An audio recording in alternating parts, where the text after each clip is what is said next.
Hola a todos, mi nombre es Silvina de Lera, soy kinesióloga y coordino el programa de rehabilitación pulmonar del Hospital Italiano de Buenos Aires de Argentina. Bueno, antes que nada quiero agradecer por la invitación al Congreso y en esta oportunidad eh, les voy a presentar sobre todo de mi experiencia en lo que es rehabilitación respiratoria en pretrasplante en pacientes con enfermedades pulmonares intersticiales. Cuando pensamos en un paciente con una enfermedad intersticial en lista de trasplante, tenemos que tener en cuenta que son pacientes con un estadio avanzado de su enfermedad, que presentan disnea, fatiga, que habitualmente tienen un estilo de vida sedentario y que además muchos de ellos experimentan exacerbaciones y algunas de ellas hospitalizaciones, incluso por progresión de su enfermedad. Todo esto lleva a que estos pacientes presenten una disfunción muscular periférica que principalmente está representada por una pérdida de masa muscular, es decir, atrofia muscular, que conlleva a la pérdida de fuerza muscular, y también por un cambio a nivel de la conformación del músculo, con una disminución principalmente de las fibras de tipo 1, las enzimas oxidativas, y todo esto lleva también a que haya una menor capacidad aeróbica en este tipo de pacientes o capacidad de ejercicio. Y las consecuencias en relación al trasplante es que aquellos pacientes con peor capacidad de ejercicio tienen mayores complicaciones en el postoperatorio y además tienen una mayor estadía en terapia intensiva y hospitalaria. Además, estos pacientes presentan un bajo nivel de actividad física. En promedio caminan entre 1.400 y 3.000 pasos por día, pasan poco tiempo del día realizando actividades de moderada intensidad y mucho tiempo sedentario, es decir, sentados o acostados. Y también este bajo nivel de actividad física ha demostrado ser en el postoperatorio predictor de tanto la supervivencia como los días de ventilación mecánica.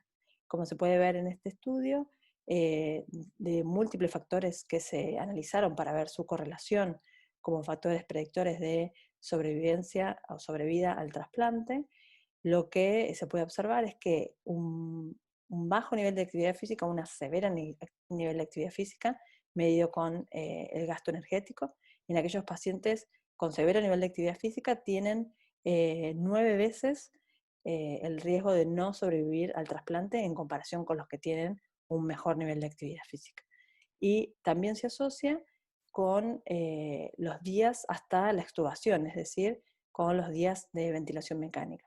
A menor nivel de actividad física, hay casi el doble de tiempo de días de ventilación mecánica en comparación a aquellos con los que tienen un alto nivel de actividad física. Cuando pensamos en el paciente en lista de trasplante para realizar rehabilitación, el paciente puede ser que asista de forma ambulatoria al programa de rehabilitación, por ejemplo, en un hospital, en un gimnasio, en un consultorio. Puede ser que el paciente esté internado esperando el trasplante por la severidad de su enfermedad, o puede ser también, probablemente por la severidad de la enfermedad o por la disponibilidad del lugar, que el paciente reciba la rehabilitación en su domicilio.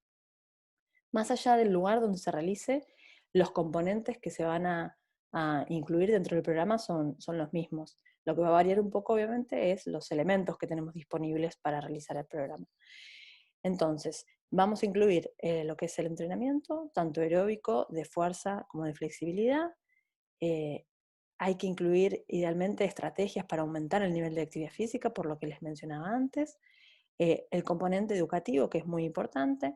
En nuestro programa de rehabilitación, todos estos componentes están a cargo del equipo de rehabilitación pulmonar de los kinesiólogos. Y luego lo que es el apoyo psicológico, la cesación tabáquica en el caso de que el paciente fume, y un apoyo nutricional, cada uno de estos componentes realizado por el especialista. ¿Qué tenemos que tener en cuenta pensando principalmente en el entrenamiento aeróbico en este tipo de pacientes? Como les decía antes, son pacientes en general muy sintomáticos y además suelen ser pacientes que desaturan mucho con el ejercicio. Algunas de las estrategias que nosotros podemos utilizar para mejorar la saturación y la disnea son, por ejemplo, que durante el entrenamiento aeróbico, el tipo de método de entrenamiento que elegimos utilizar. Eh, Muchas veces nos pasa que por los síntomas que el paciente tiene, no hay muchas opciones para elegir y no nos queda otra que quedarnos con los métodos intermitentes, aquellos que tienen tiempos de trabajo muy cortos y pausas pasivas. Pero también se ha demostrado que en aquellos pacientes que sí se puede elegir utilizar, por ejemplo, un método continuo constante a una intensidad más baja, por ejemplo el 60%, en comparación a un método intermitente de alta intensidad, que se puede trabajar incluso al 100% o más de la capacidad aeróbica máxima, permite que el paciente tenga menos síntomas. Y por otro lado, este tipo de métodos, los de alta intensidad, permiten además una mayor mejoría del consumo de oxígeno, que también es uno de los objetivos que tenemos en la rehabilitación en este tipo de pacientes, ya que un mayor consumo de oxígeno se asocia también con menor riesgo de complicaciones pulmonares en el posoperatorio. Otra de las estrategias que podemos utilizar para mejorar la disnea y sobre todo la saturación es el oxígeno suplementario. Habitualmente se suelen utilizar las diferentes interfaces, como son las cánulas nasales o las máscaras Venturi o Reservorio, pero en los últimos años nosotros hemos comenzado a utilizar también el sistema de alto flujo durante el ejercicio, que además de los beneficios de entregar oxígeno suplementario, tiene otros que están producidos justamente por el alto flujo, como son la generación de PIP, la disminución del trabajo respiratorio, la disminución en la dilución de oxígeno y también del espacio muerto. Esta es una serie de casos que presentamos hace unos años, en donde pacientes con enfermedades intersticiales, en donde presentaban una exacerbación de la enfermedad o progresión de la enfermedad con insuficiencia respiratoria aguda, crónica reagudizada en realidad, y se internaban en el hospital, y podemos observar al ingreso de los pacientes cómo se encontraban con oxígeno suplementario, en este caso por máscara Venturi, y luego al colocar el sistema de alto flujo. Si se puede ver claramente como en estos pacientes disminuye la frecuencia respiratoria, mejora la saturación, mejora la oxigenación, incluso disminuye la presión de dióxido de carbono y sobre todo mejora los síntomas. Esto permitió en estos pacientes con una enfermedad muy avanzada no solo evitar la ventilación mecánica, sino luego también poder rehabilitar durante la internación hasta el momento que llegó el trasplante.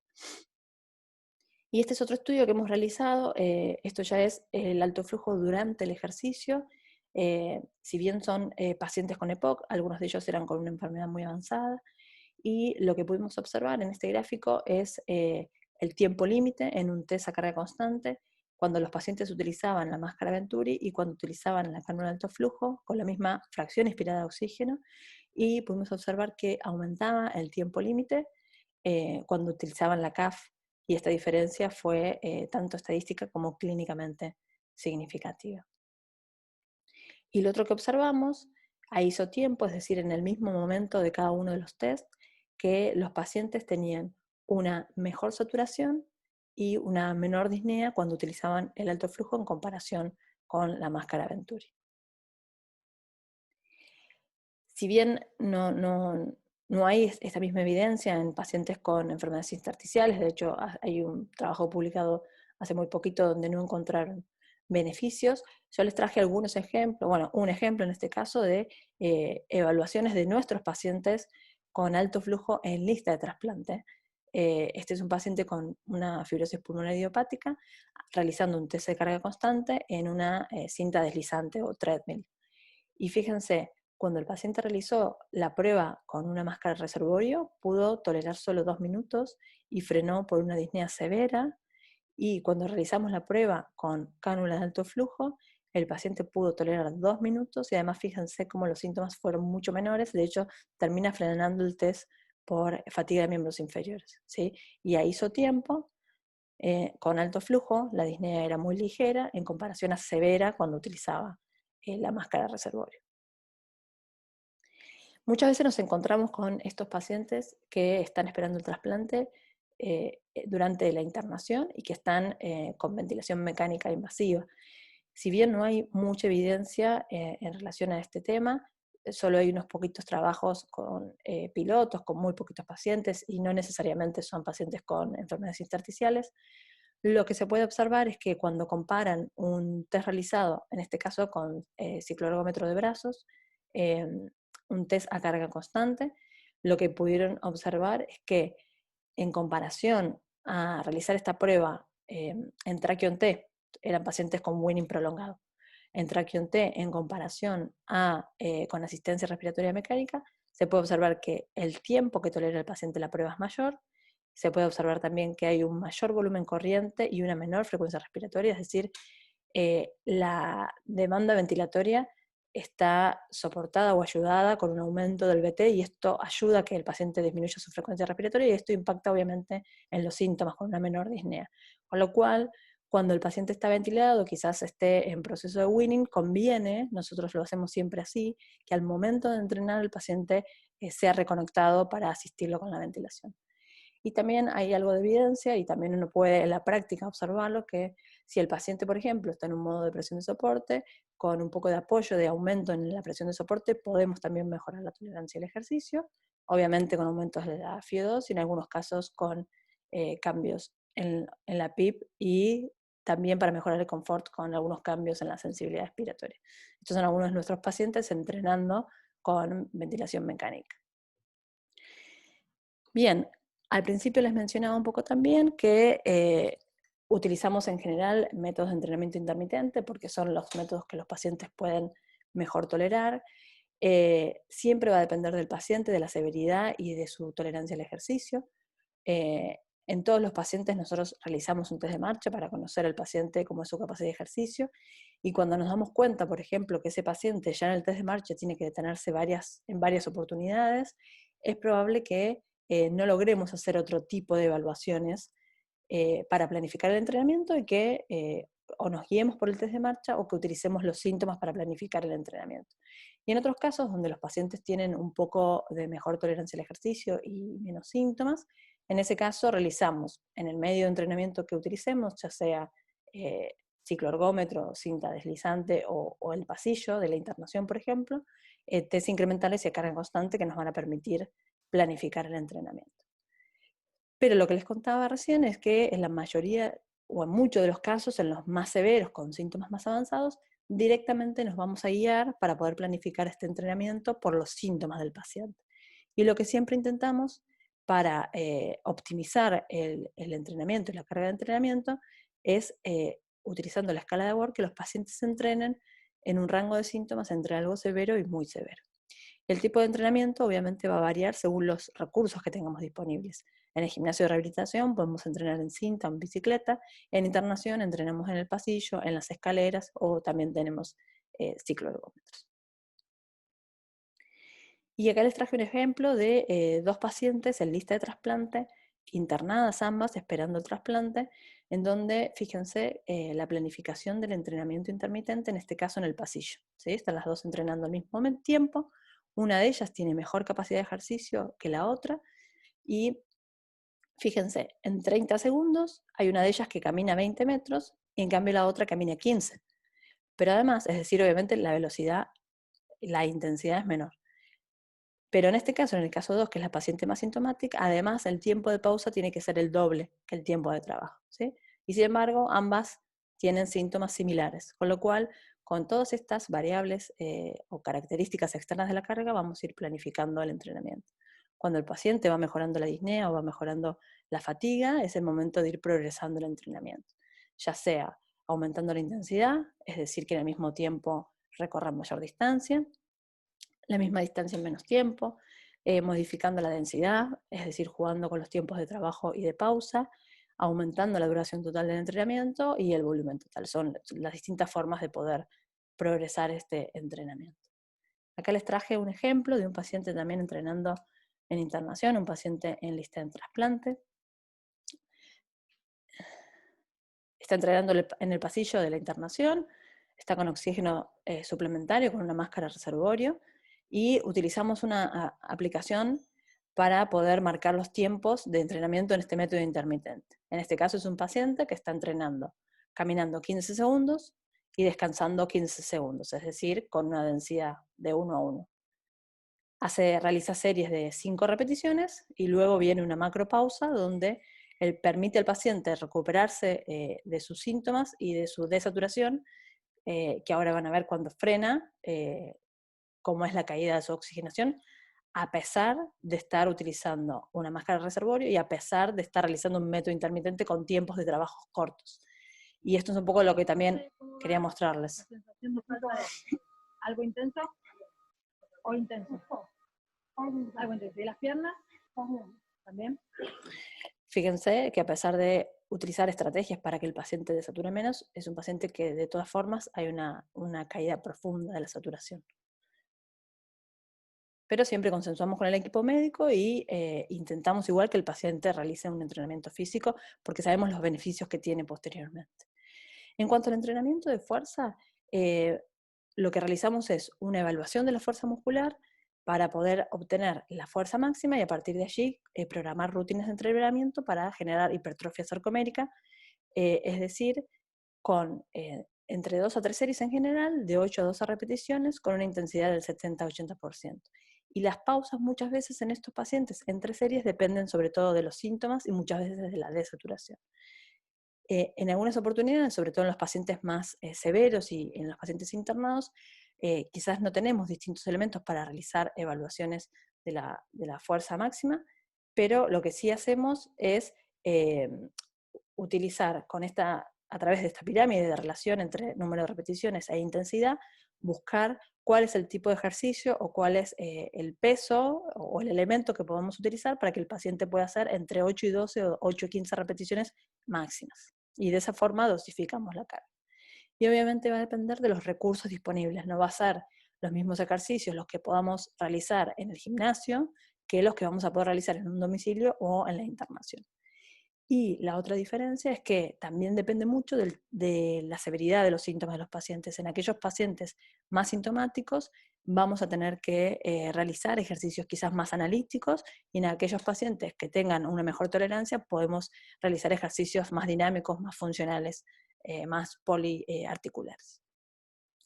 Es importante también no olvidarse de lo que es el entrenamiento de la flexibilidad, sobre todo lo que es la flexibilidad del tórax, la flexibilidad de la cadena anterior y la posterior, que suelen ser las más acortadas, y como les decía al principio, el componente educativo es muy importante también, ya que son pacientes que van a ir a un trasplante pulmonar, con lo cual es importante que conozcan el procedimiento, que conozcan cuando salgan de la cirugía qué van a presentar, que van a estar probablemente con ventilación mecánica, con tubos en el tórax, cómo manejar el dolor, las secreciones, entre otras. También decía al principio que los pacientes tienen un bajo nivel de actividad física, con lo cual una de las estrategias que podemos utilizar es el coaching de actividad física, en donde a través de la medición basal de la actividad física del paciente y objetivos personalizados y motivación, podemos ir logrando que aumente el nivel de actividad física. Y otras estrategias como los circuitos urbanos, ¿sí?, de entrenamiento, por ejemplo en parques o en gimnasios, o también en los pacientes internados, estamos realizando actualmente un trabajo de investigación en donde estamos diseñando circuitos dentro del hospital para tratar de aumentar la actividad física de los pacientes en lista de trasplante. Bien, para ir cerrando, ¿cuáles son los beneficios de la rehabilitación pretrasplante? Estos son 2 casos de pacientes con enfermedad intersticial que con una baja función pulmonar que incluso fue empeorando a los 12 meses en el seguimiento, es decir, son pacientes que realizaron rehabilitación por más de un año, pero a pesar de la caída de su función pulmonar, podemos ver cómo mejora su calidad de vida. Una caída de 4 puntos en el St. George se considera clínicamente significativa, es decir, empeora la función pulmonar, pero con la rehabilitación mejora la calidad de vida. Podemos ver también cómo mejora también la capacidad de ejercicio, ¿sí? Esto es un aumento en los metros caminados en el test de marcha, aumenta el tiempo límite en los test a carga constante. Esto es un aumento en porcentaje a los 6 y a los 12 meses de fuerza muscular de miembros superiores e inferiores. Y también un aumento de la actividad física. Esto es el paciente, la cantidad de pasos caminados en promedio por semana al inicio de la rehabilitación, que era menos de 4.500 pasos por día. Y fíjense semana a semana cómo fue aumentando el nivel de actividad física. Y algo importante que quería destacar, bueno, estos son los pasos caminados en una semana al principio del programa de rehabilitación y estos después de un año, ¿sí? Fíjense cómo aumenta. Pero además, cada una de estas barras es cada uno de los días de la semana. Y al inicio del programa de rehabilitación, los días que más caminaba únicamente eran los días que venía rehabilitación pulmonar, y esto es al año. Fíjense cómo, además que los días que viene rehabilitación camina más, los días que habitualmente no viene rehabilitación, cómo aumentó su nivel de actividad física. Y también hay múltiples publicaciones, ¿sí? Donde se puede observar con la rehabilitación pretrasplante un aumento de la capacidad de ejercicio, una disminución de la disnea, una mejoría de la calidad de vida. Para concluir, sabemos que la baja capacidad de ejercicio en el pretrasplante aumenta las complicaciones y la estadía hospitalaria. Hay distintas estrategias para mejorar la disnea y la saturación durante el entrenamiento en este tipo de pacientes, y que la rehabilitación pretrasplante disminuye la disnea, mejora la calidad de vida, la capacidad de ejercicio y la fuerza muscular, y que es importante incluir también estrategias que aumenten la actividad física diaria, más allá del entrenamiento físico, ya que aumenta la sobrevida y disminuye los días de ventilación mecánica. Bueno, muchas gracias por su atención. Hasta luego.